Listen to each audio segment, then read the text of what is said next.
Next question देखो, if 20% of A number is added to 360, मतलब किसी नंबर का 20% में 360 ऐड किया जाता है, the result is the same number, वो रिजल्ट सेम नंबर बनता है, and the 20% of the same number is, हमसे पूछा है 20% क्या होगा उस सेम नंबर का। इस चीज़ को देखो आप कि कोई नंबर मान लो 100 है, तो उस नंबर का 20% में ऐड किया जाता है 360, तो 20% तो यहाँ ऐड हो गया, तो नंबर 100 है, तो कितने परसेंट बच गए? 80%। तो वो 80% इसमें ऐड हुए होंगे ना, अगले में ऐड किए होंगे।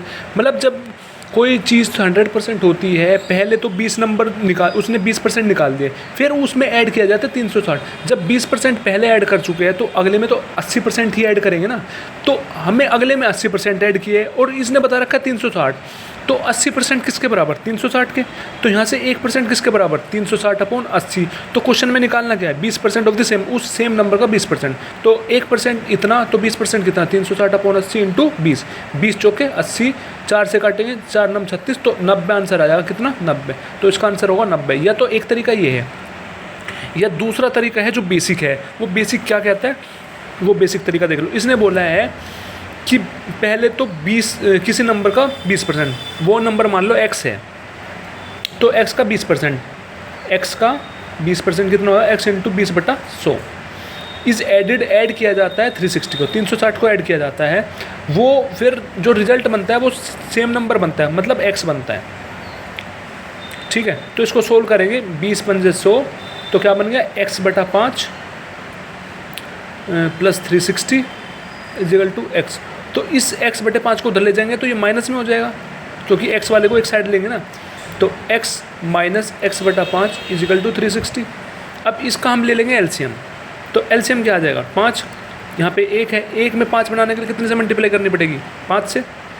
तो 5 x इंटू 5 कितना हो गया? 5x माइनस 5 है, 5 की मल्टीप्लाई कितनी करनी पड़ेगी? 5 बन जाए 1 से। तो 1 into x 1x is equal to 360। तो 5x माइनस 1x क्या बन गया? 4x, 4x/5 is equal to 360। ठीक भाई। इसके बाद अब x की वैल्यू निकालने हैं। डिवाइड वाले को मल्टीप्लाई में चले जाएगा और मल्टीप्लाई वाला डिवाइड में, तो x की वैल्यू क्या बन जाएगी यहाँ से? 360 इंटू 5/4, 4 से काट दो, 4 9 36, 90 इंटू 4, 90 इंटू 5 कितना बन गया? 450। अब 450 वो नंबर आ गया, x की वैल्यू क्या आ गई? 450, मतलब वो नंबर आ गया 450। फिर इसने बोला 20% निकालना है उस नंबर का, तो 20% निकालना है, तो 20% निकालना है। 20% का मतलब 20/100, उस नंबर का नंबर क्या है? 450। तो अब इसको सोल्व कर दो, 1 0 से 1 0 का, 1 0 से 1 0, और 45 इंटू 2 90 आ गया ना वही आंसर। ठीक, देखो नेक्स्ट क्वेश्चन क्या बोलता है। नेक्स्ट क्वेश्चन बोलता है the area of 3 adjacent face of solid cuboid are, मतलब किसी भी 3 एडजेसेंट फेस जो है क्यूबॉइड के, मतलब कोई घनाभ है, उस घनाभ के 3 एडजेसेंट फेस है, मतलब 3 लगातार फेसिस है, जिसका एरिया दे रखा है, मतलब जिसका क्षेत्र दे रखा है। कितना दे रखा है? 256, 153 और 272। मतलब ये जो है किसी क्यूबॉइड के या किसी घनाभ के 3 एडजेसेंट फेस का एरिया या क्षेत्र दे रखा है। तो what is the volume of cuboid, मतलब उस क्यूबॉइड का वॉल्यूम निकालना है, या बोल सकते हैं आप उस घनाभ का आयतन निकालना है। तो आपको पता है किसी भी क्यूबॉइड का वॉल्यूम का फॉर्मूला या घनाभ के आयतन का फॉर्मूला होता है L length into width into height. Volume का फॉर्मूला क्या होता है? Length into width into height. तो हमें लेंथ पता होनी चाहिए इसके लिए, विड्थ पता होनी चाहिए और हाइट पता होनी चाहिए। अभी हम में से इसी चीज़ को कोई चीज़ नहीं पता, तो हमें जो क्वेश्चन में दे रखा है उससे निकालेंगे। तो पहले तो देखो ये क्यूबॉइड की फिगर है, क्या है? क्यूबॉइड की फिगर है। इससे समझते हैं ये होती है हमारी लेंथ, ये क्या होती है? ये होती है हमारी लेंथ, और ये होती है हमारी हाइट, और ये होती है हमारी विड्थ। ठीक, ये चीज़ 3 समझ गए। इसने बोला है क्वेश्चन में उस घनाभ की या उस क्यूबॉइड की हमने जो 3 एडजेसेंट फेस लिए हैं उसका एरिया दे रखा है। तो 3 एडजेसेंट फेस ले लो। एक तो हमने एडजेसेंट फेस ले लिया ये वाला, एक तो ये फेस ले लिया, एक नीचे वाला फेस ले लिया, और एक ये ले लिया। मतलब एक तो ये वाला ले लिया, एक नीचे वाला फेस ले लिया, और एक ये वाला, मतलब तीनों एडजेसेंट फेस है, मतलब तीनों लगातार फेस है, तो इसलिए हमने ये ले लिए। तो पहले वाला जो फेस है उसको हमने मान लिया A1। तो A1 मतलब इस वाले फेस को हमने मान लिया A1। तो इसका हमें एरिया निकालना है, क्योंकि एरिया दे रखा है क्वेश्चन में, तो हमें इसका एरिया निकालना पड़ेगा पहले। तो एरिया जो है इसका एरिया मतलब ये एक तरह से क्या दिख रहा है, रेक्टेंगल दिख रहा है, उसका निकालने का फॉर्मूला क्या होता है, लेंथ इंटू ब्रेथ। तो एक तरह से देख ये वाला एरिया निकालेंगे इसका, इस वाले का जिसको हमने A1 माना है, तो length into height, length into height करेंगे उसका एरिया निकल जाएगा। तो लेंथ इंटू हाइट कर दिया, जिसकी हमें दे रखी है एरिया दे रखा है, क्षेत्र दे रखा है 256, तो वो इसके बराबर लिख दिया। फिर दूसरा एरिया मैंने ले लिया ये वाला, तो इसका एरिया को मान लिया हमने A2, इसको क्या मान लिया A2। तो इस A2 का निकालने के लिए, क्षेत्र निकालने के लिए, एरिया निकालने के लिए क्या होता है, वही है स्क्वायर है, साइड इंटू साइड, तो width into height, width into height. तो क्या लिख दिया हमने, विड्थ इंटू हाइट, वो कितनी दे रखी है इसकी 153 इजिकल टू 153। अब तीसरा एरिया ले लिया हमने नीचे वाला, जो ये नीचे वाला है, तो इसका जो एरिया क्षेत्र निकालना है वो कैसे हो जाएगा, length into width, length into width, ठीक। तो लेंथ इंटू विड्थ कितनी दे रखी है 272, ठीक। अब हमें ये तीन चीज़ पता चली है जिसको एरिया माना है A3, ठीक। अब इस चीज़ के बारे में पता चल गया, हम इससे अब लेंथ विड्थ और हाइट की वैल्यू निकालनी है। अब क्या करेंगे, अब इन सब को हमने क्या कर दिया, मल्टीप्लिकेशन कर दिया, इन सब को क्या कर दिया, मल्टीप्लाई कर दिया। तो क्या बन गया LH into WH into LW, फिर 256 इंटू 153 इंटू 272 कर दिया, ठीक है। तो यहाँ से क्या बन गया, L 2 बार है, विड्थ 2 बार है, H 2 बार है, तो L स्क्वायर विड्थ का स्क्वायर H का स्क्वायर इज इक्वल टू, इसको सोल्व करके ये आ जाएगा 1000, मतलब जो भी है ये। इसके बाद इसको हम कह सकते हैं लेंथ विड्थ हाइट का square is equal to this one, ठीक। तो अब जो लेंथ विड्थ हाइट है वो क्या होता है, हमारा वॉल्यूम होता है, आयतन होता है, वो क्या होता है, आयतन है। तो हम इसकी जगह आयतन लिख सकते हैं, तो आयतन का स्क्वायर मतलब वॉल्यूम का स्क्वायर इज इक्वल टू 10649664 आ गया। तो अब हमें चाहिए क्या, आयतन चाहिए, मतलब वॉल्यूम चाहिए। तो वॉल्यूम निकालने के लिए ये तो स्क्वायर है, इसका अंडर रूट करना पड़ेगा। अब जैसे ही हमने इसका अंडर रूट किया, या तो आप इसको सीधा सोल्व कर लो, या तो आप इसको सीधा सोल्व कर लो, या दूसरा तरीका ये है, जो हमारा लास्ट डिजिट होती है, जो हमारा लास्ट डिजिट होती है उसको ऑप्शन में देख लो, जिसका स्क्वायर करने पे ये 4 बन गया, तो वही हमारा आंसर है। जैसे देखो इसका लास्ट क्या है 1 का स्क्वायर करेंगे 1 बनेगा, ये नहीं हो सकता। 6 का स्क्वायर करेंगे 36, 6 बनेगा लास्ट में, ये नहीं हो सकता। अब 1 है, 1 का करेंगे स्क्वायर 1 बनेगा। और 4 का स्क्वायर करेंगे, 4 का स्क्वायर करेंगे क्या बनेगा 16। रुक जा, नहीं, इसको आप कैसे करेंगे, 4 × 16, आप इसका अंडर रूट ही निकालना पड़ेगा। और इसका कोई ऐसा कोई तरीका लग नहीं रहा मुझे कि इसका आपको इसका अंडर रूट ही निकालना पड़ेगा। आप इसका अंडर रूट निकाल के इसको सोल्व कर सकते हैं, या दूसरा तरीका ये है, पर वो भी लंबा पड़ जाएगा। एक का आपको स्क्वायर करके देखना पड़ेगा, मतलब इसकी मल्टीप्लाई इसमें करके देखनी पड़ेगी, तो ये आ जाएगा। मतलब इस टाइप से, या थोड़ा सा ये लंबा पड़ जाएगा। इसका 2 बार स्क्वायर मल्टीप्लिकेशन कर दें, इसको करके देख लो, जोन सा आंसर बन जाएगा। ये तरीका है बस करने का, और इससे दूसरा तरीका नहीं है, ठीक।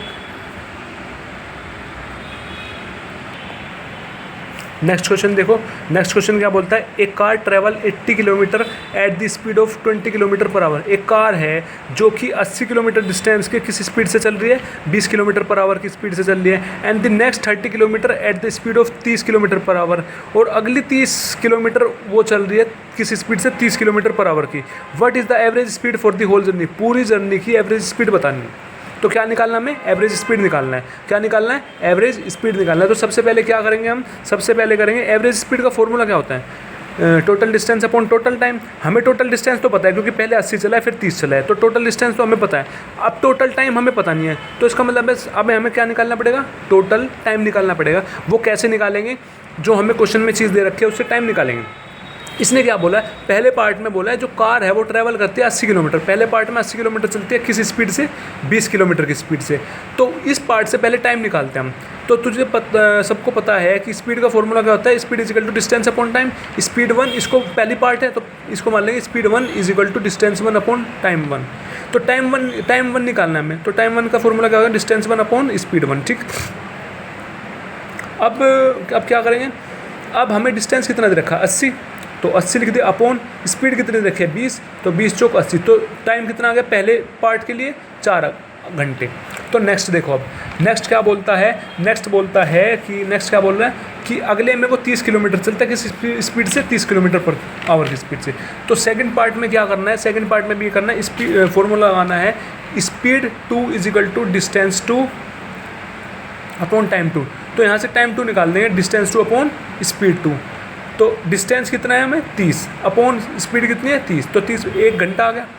तो अब हम सीधा टाइम भी निकल गया, अब हमारे पास डिस्टेंस भी है, तो सीधा फॉर्मूला में रख देंगे average speed = total distance upon total time. Total distance कितना है, पहले 80 चल रहा है, फिर 30 किलोमीटर चल रहा है, तो 80 + 30, ठीक। अपॉन में पहले पार्ट का टाइम आया 4 घंटे, दूसरे पार्ट का 1 घंटा, तो 4 + 1 5, तो 80 + 30 कितना बन गया 110 अपॉन 4 + 1 5। तो इसको डिवाइड करेंगे तो 22 किलोमीटर पर आवर आ जाएगा, ठीक है। देखो नेक्स्ट क्वेश्चन क्या बोल रहा है, the given chart represent the demand and production of 5 company VWXYZ in tone. मतलब इसने बताया एक चार्ट दे रखा है ये वाला, जिसमें डिमांड और प्रोडक्शन 2 चीज़ दे रखी है और 5 कंपनी दे रखी है। तो कैसे दिखा रखा है, ये V कंपनी होगी, ये W कंपनी हो गई, ये X, ये Y, ये Z। तो ये डिमांड का है, ये प्रोडक्शन है, ये demand production, demand production, demand production, दिख रहा होगा आपको ये सारी चीज़, ठीक है। इसके बाद क्वेश्चन देखो, क्वेश्चन में क्या बोला है, क्वेश्चन में बोला है कि difference between the average production and average demand of the company WXYZ। तो हमें डिफरेंस बताना है किसका, हमें डिफरेंस बताना है जो एवरेज प्रोडक्शन है, मतलब प्रोडक्शन का एवरेज निकाल के, और डिमांड का एवरेज निकाल के किस कंपनी का, WXYZ का। WXYZ का एक तो पहले तो इनका प्रोडक्शन का एवरेज निकालना है और डिमांड का एवरेज निकालना है, तो दोनों का डिमांड का निकाल के इन दोनों का डिफरेंस बताना है हमें क्या होगा। तो अब एक चीज़ समझो, सबसे पहले हम प्रोडक्शन का एवरेज निकालते हैं। प्रोडक्शन का एवरेज किसका, कौन सी कंपनी का, WXYZ। W में प्रोडक्शन कितना है, W में प्रोडक्शन है, देखो W का प्रोडक्शन है 1600, X का प्रोडक्शन है 800 और Y का प्रोडक्शन है 2000 और Z का प्रोडक्शन है 2400। तो इनको सबसे पहले कितने हो गए, कंपनी होगी 4, इन सब को ऐड करके डिवाइड कर दो 4 से, ठीक है। क्या क्या बना, 1600 + 8 1600 प्लस W का होगा 1600, Y का होगा 800 + 800, Y का होगा फिर 2000 + 2000 + 2400 अपॉन 4। इसको ऐड करेंगे वो बनेगा 6800 अपॉन 4। 4 से काटेंगे कैसे कट जाएगा, 4 कैसे कटेगा, 4 एकम 4, 2 28, 4 7 जा 28 00, तो 1700 बन गया, ठीक है। ऐसे फिर अब हम एवरेज डिमांड निकालेंगे, डिमांड की एवरेज निकालेंगे किस कंपनी के, WXYZ। अब देखो W कंपनी में एवरेज कितना है किसका, डिमांड का। डिमांड का एवरेज देखो कितना बन रहा है 400, X में कितना बन रहा है 2000, Y में बन रहा है 1200, इसमें बन रहा है 2800। कंपनी तो 4, ये सबको ऐड करके डिवाइड कर दो 4 से, तो एवरेज डिमांड कितना आ जाएगा 400। एवरेज डिमांड क्या आएगा 400 + 2000 + 1200 + 2800 अपॉन 4, ठीक। इसके बाद क्या करेंगे, इसके बाद देखो, इसके बाद हम करेंगे इनको ऐड करके 6400 आ जाएगा, 6400 अपॉन 4, तो 4 से सीधा कट जाएगा ये, 4 से क्या कट जाएगा, सीधा कट जाएगा किससे, 16 से, तो कितना बन गया 1600। अब कह रहा है इनका जो निकालना है एवरेज, निकाला है प्रोडक्शन का एवरेज और निकालना है किसका एवरेज, डिमांड का एवरेज, दोनों का डिफरेंस करना है। तो प्रोडक्शन का एवरेज कितना आ रहा है 1700 और डिमांड का एवरेज कितना है 1600, दोनों का डिफरेंस कर दो, 1700 - 1600 कितना बन गया 100। तो हमारा आंसर क्या हो जाएगा 100, ठीक। आई होप समझ में आया हो आपको।